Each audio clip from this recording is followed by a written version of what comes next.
mitodika aminao indray izay Andriamanitra fa ianao no Andriamanitray, ianao no lohan'ny fiangonanay, ianao no mpitsaranay, ianao no mamelombelona koa ny fanahinay.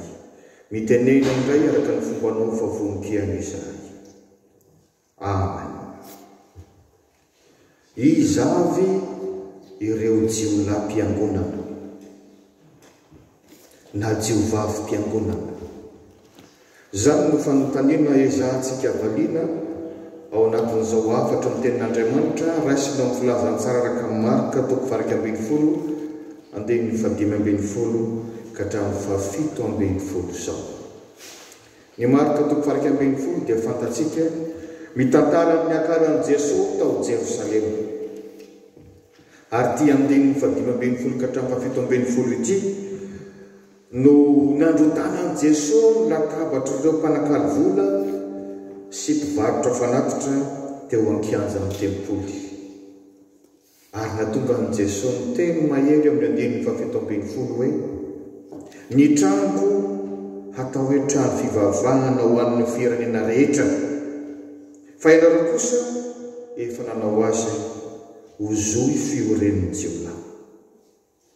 Voambolana avy amin'i Jesosy tompoko ilay hoe jiolahy, ary satria tao am-piangonana tao amin'ny tempoly zany no nilazainy, ka zany no mahatonga antsika mametraka fanontaniana hoe iza ireo jiolahy-mpiangonana ireo.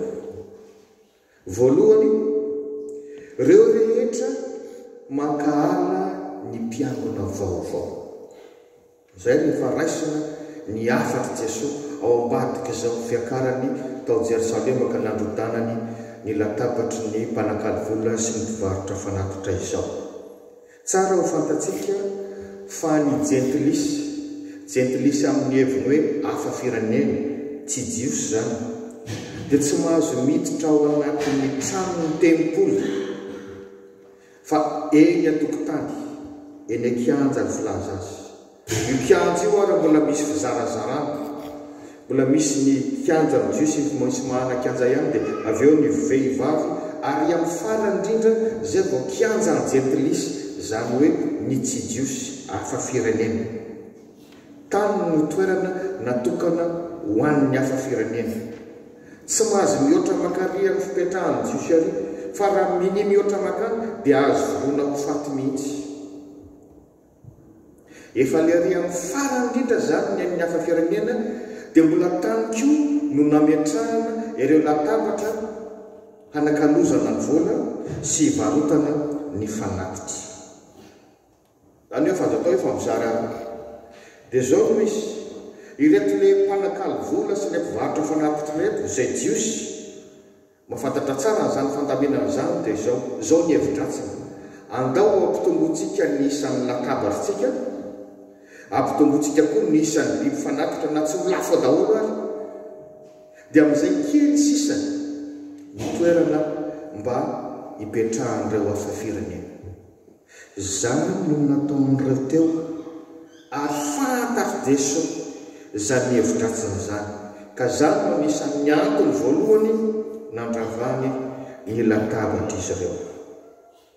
Misy moro havana fa hatramin'izao dia mbola maro ny jiosy mieritreritra hoe satria izay ny firenena voalohany no fidin'Andriamanitra ivoahan'i Jesosy ara-nofo, noho izany Andriamanitra ny razanay ihany ho Andriamanitra Jakoba. Zay le fomba fiantsony Andriamanitra ny razanay. Vokatr' zany fivavahanay ty, fa ny hafa firenena tsy tokony hivavaka aminy. Mbola betsaka ny jiosy no manana an'izany fiheverana zany. Zany le aretim-be eto. Ary indrisy fa mbola mahazo ny fiangonana maro maneran-tany izany fomba fihevitra zany. Ohatrany hoe raha vao misy hafa ankoatranay le voalohany teto na izay re mitovitovy reto, ohatra mampianana antsika raha vao misy vahiny vaovao zany. Ohatrany hoe zay nefa nanao an'izao sy zao ka tsy ekenay raha tsy zany. Ry havana kely sy bitika anie zao sy anao manoloana ny asan'Andriamanitra. Vitan'Andriamanitra foana io asan'io, na teo aho na tsy teo, na teo ianao na tsy teo.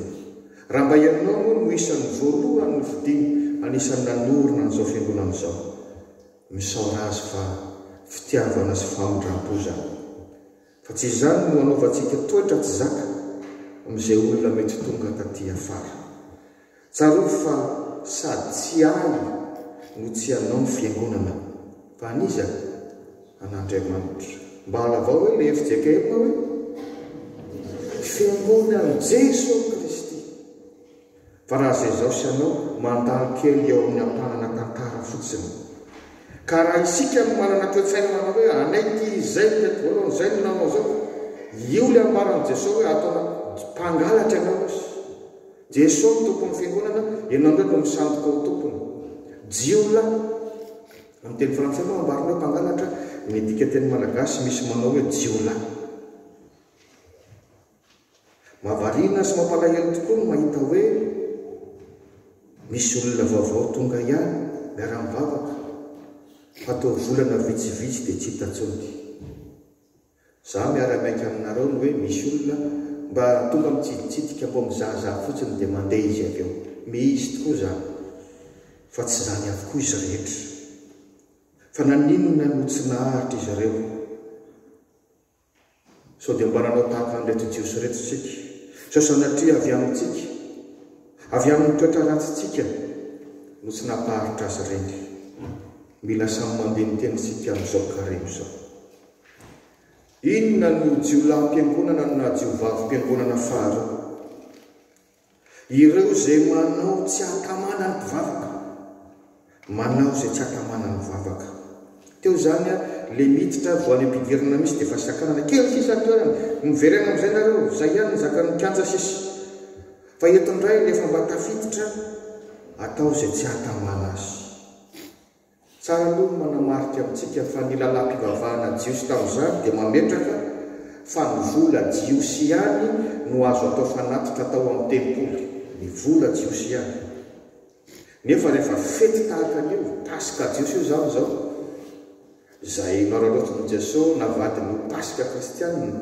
dia tonga ny hafa firenena zay le atao hoe jetlis tonga ny avy any Afrika tahaka le tandapa etiopianina tonga ny avy any Egypte efa misy fifandraisana foana zany Egypte sy Israely zany tonga ny avy any Eropa efa voatonona foana zany avy any Roma any Italia zany Eropa zany avy any Grèce ny Corintianina Eropa zany tonga ny avy any Azia raha tononona zany hoe Efesosy zany any Turquie zany tonga ny avy any Syrie zany koa ny tena nisy fiangonana kristianina ngeza tamin'ny voalohany fa zao reo tena tsy manana vola jiosy mazava ho azy zany reo zany tsy maintsy anakaly vola natokana ho an'izy ireo zany asy zany ary akoatran'izay a misy lalam-pivavahana mametraka ny hoe zao karazana fanatitra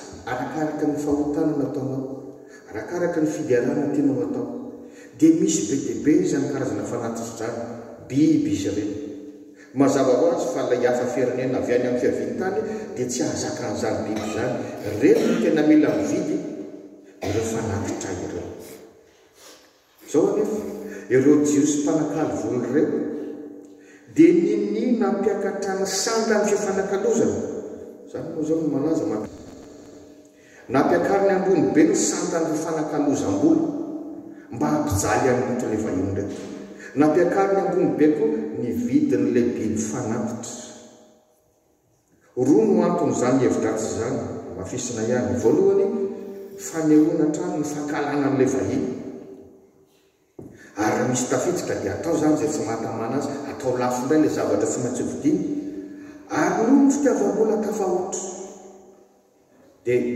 tsy tamana ny sasany tamin'ireo hafa firenena ary tsy kiaritra Jesosy zany misy mantsitsika tonga sany hoe ao ty Jesosy mahery-setry ty fa efa tafahotra efa anatin'ny herinandro masina efa amarana ny mission aloha Jesosy ka naseho any tamin'ny fomba maherihery ny fanoherana izany fahalovana sy faharatsy toetra tao am-piangonana izany zany afatra zany ratsorina mitodika amintsika rehetra tao am-piangonana sao dia manao zay tsy mahatamana ny mpivavaka atao am-piangonana ary izaho ty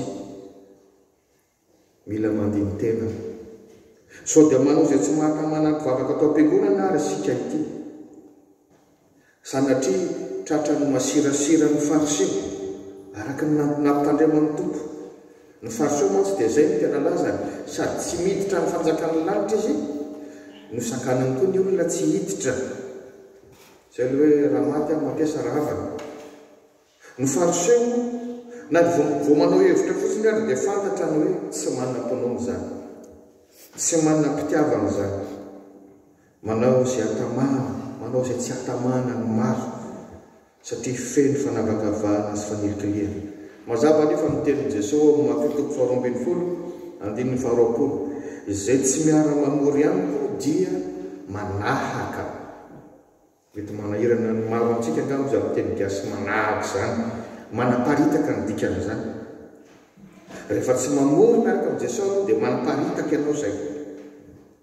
Ary tokony hisaintsaintsika hoe matoa misy olona tonga eto am-piangonana eto, itsika ary angamba tsy nakany an-trano akory.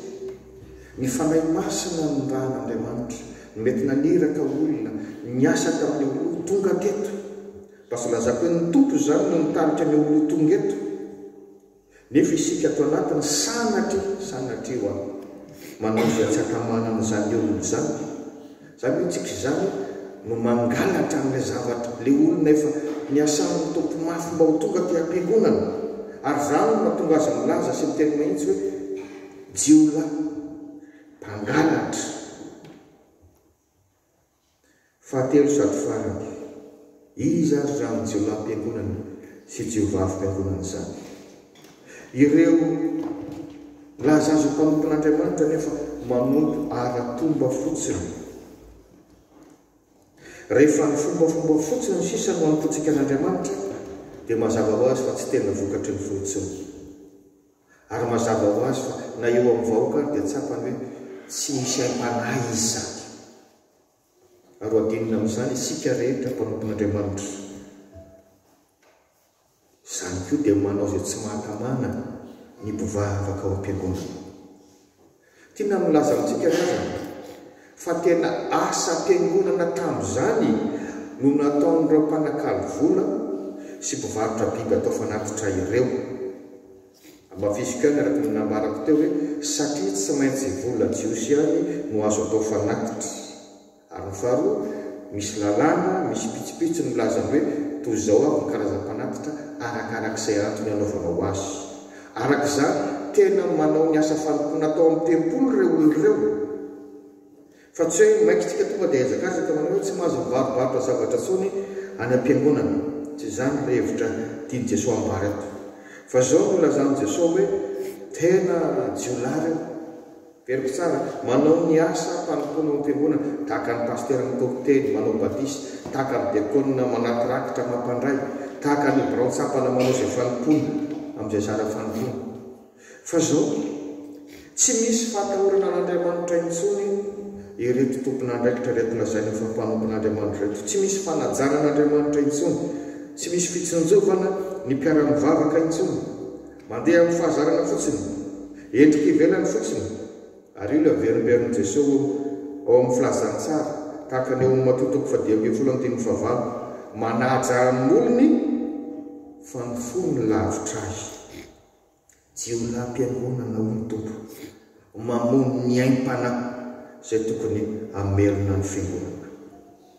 Ndao ary azahantsika valiana ny fanontaniana, ka iza ary zany le jiolahy am-piangonana ankehitriny? Le jiolahy am-piangonana tsy olona mpijangajanga ary anelakelatrano ary ka hoe ndaontsika hikaroka jiolahy, tsy mpisotro tokany amin'ny bary, tsy mpangalatra namaky banky tary, fa indrisy ary mampangorisina aty am-piangonana ihany.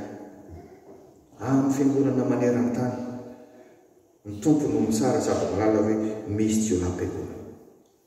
Mety pasteur zany. Rehefa ny pasteur no mpanavakavaka, tsy mijery fa tsy izay azony vola fotsiny, misy loko vola ny mpivavaka, jiolahy am-piangonana zay amin'ny tompo. Mety diakonina zany tompo, rehefa diakonina maty ambonahatra fotsiny faly rehefa misy alo ampiangonana fifamalina tsy mitsahatra mihitsy jiona ampiangonana ny antsony tompo amin'izany manimba ny ampanany fiangonana mety mpivavaka tsotra zany mpiangona tsotra tsy manao afa-tsy ny fosafosa sy manaratsy ny mpivavaka o ampiangonana jiolahy sy jiovavy mpiangonana zany araky izao fampianarana tompo izao mila misaintsaina zany tsika amin'izao andro karemo izao amaranako azy mampieritreritra ty tantara marina anankiray niseho tamin'ny andro Solomona mpanjaka ity zany hoe tany amin'ny taonjato fahafolo zany hitantsika zany ao amin'ny mpanjaka voalohany toko fahatelo nisy vehivavy anankiroa samy miteraka ao zany izy roa angamba tany amin'ny toerana fiterahana samy tany amin'ny toerana fiterahana izy roa dia zao tsy nisy afa-tsy izy roa ihany miaraka amin'ny zanany mena vavavy tao amin'ny efitra miarahana io fa le reny voalohany dia tsy nahalala fa ay voatsindriny ny zanany tamin'ny alina ka no nitaitra izy zay vao hitany fa efa mata le zanany ka raha hitany fa natory le renim-pianakaviana faharoa inona natao natakalo ny aingana an'ilay zanany maty ilay zaza mbola velona rehefa taitra le reny faharoa gaga nahita fa to efa mangana ty zaza eo atratrany nydiniany tsara ka hitany fa tsy zanany io ary efa mijerika le amin'ilay ilana izy dia gaga fa le zanany izay velona no nalain'ilay renim-pianakaviana voalohany raikitra ny fifanazavana ny amafy ny ady sy ny fifamalina tena efa nanahirana farany noentina niakatra teo anatrian'ny Solomona mpanjaka ny rara dia samy niezaka nanazavana ndesinahitra ny mpanjaka izy roa vavy samy milaza fa tompony ny zaza velona sahirana ny mpanjaka tamin'ny voalohany tamin'izany mbola tsy misy ny hoe ahoana andeha alaina ny ADN anao aizany misy trasy atao daholo ty zavatra ara scientifique ty ahoana ny tsaranao amin'izany raha mba hainao ny teo amin'ny toerany Solomona mpanjaka fa rehefa nivavaka moa ny mpanjaka dia nahazo tobin-tsaina izy inona nataony hoy izy mantsy ny miaramila hitondray sabatra aho dia zareo koa io zaza velona io ka omeo ny anankiray ny atsasany ary omeo ny anankiray kosa ny atsasany vona eno an'izay le reny faharoa avy hatrany dia nanakana sady onsa ny fondy ny angavy mafy ny Solomona mpanjaka izy trarambotra nao mpanjaka aza vonoana re le zaza omeo azy re raha izay no mahavelona azy le renjaza faharoa kosa mbola nanovokovoka ihany tamin'ny mpanjaka zareo roa mihitsy amin'izay samy tsisy manana zaza velona teo zany no nahafantarana Solomona mpanjaka hoe ity no tena manana fondrena ity no tena manana fitiavana ity no tena tompony zaza velona dia azonao an-tsaina ny hafarany nomena ilay reny faharoa zay tena reny ny zaza velona ary dia nosaziana mafy ilay reny voalohany zay mpisandoka sy mpilahady fotsiny inona no lesona azotsika avy amin'ity tantara marina ity indrisy fa mbola betsaka ny olona tahaka n'ity renim-pianakaviana voalohany ity na eo amin'ny fianakaviana na eo amin'ny fiarahamonina ary indrisy aty am-piangonana koa azy izy no manana ny maty dia any aminao izy no mila vanina izy no efa maty eritreritra dia manodidina no ialany vokona izy no efa maty finoana sy fahatorana an'Andriamanitra dia anao no kortaniny tsy hivavaka sy tsy hamompo an'Andriamanitra satria avana malalana mampatahotra zany olona efa maty fanahy maty eritreritra zany aingany ery rehefa hiampanga olona tahaka ty le vavavy voalohany ty fa sarotra aminy mihitsy zany andefitra zany zany mba haiko fa diso zany rehefa mba diso satry ny ifamanilava tahaka ilay vehivavy voalohany ifampianatra ketritoana lava dia raisiny fahavalo avokoa zay rehetra tsy manaiky ny teniny ka sanatria ny fiangonan'Andriamanitra no lasa mikorontana. Ry havana, samy jiolahy sy jiovavy mpiangonana isika zay manana izany toetra zany araka izao fampianaran'ny tompo izao. Ka tahaka ny namanginy Jesosy tompo ny tempoly tao Jerosalema tamin'ny fiandohan'ny herinandro masina voalohany, raha tahaka ny mamanga ny fiangonantsika koa isan-kehitriny. Aza vela hita afara tsy toetra tahaka izany intsony izy fa tsy azo rariny amin'ny tompo amin'izany mihitsy isika. Ary ho anao manokana, raha mbola ho raisinao raiky tapisaka aminao izany toetra ratsy izany, dia tsy ho afaka amin'izany intsony anie ianao manam-piala ny fofinainao e. Ary dia izany toetra noho izany no hitsahan'Andriamanitra anao. Tsy ahatafiditra anao any amin'ny fanjakan'ny lanitra izany. Ka reny ny andro mibebahangana dia ny mbola tsy nikaravasanao ny tompo. Mibebahangana dia ny mbola tsy nandrava izay mireharehanao ny tompo. Mibebah dia ny mbola tsy tonga aminao ny fitsarana farany. Miverenangana fa Andriamanitra velona sady mpamindra fon'Andriamanitra. Amen.